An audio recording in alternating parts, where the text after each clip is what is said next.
এবারের মঙ্গল শোভাযাত্রায় নাম পরিবর্তন হবে কিনা তা আগামীকাল সোমবারের পৃথক সভায় সিদ্ধান্ত নেওয়া হবে বলে জানিয়েছেন অন্তর্বর্তীকালীন সরকারের সংস্কৃতি বিষয়ক উপদেষ্টা Mohammad Mostafa Sarwar Farooki.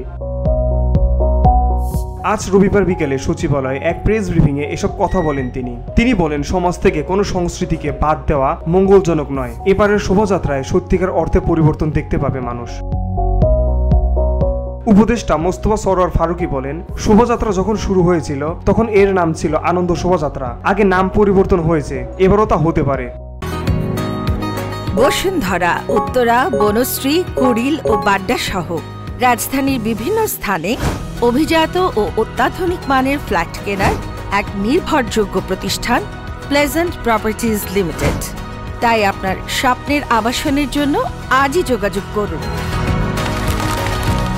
Pleasant Properties Limited, where destiny matches eventually.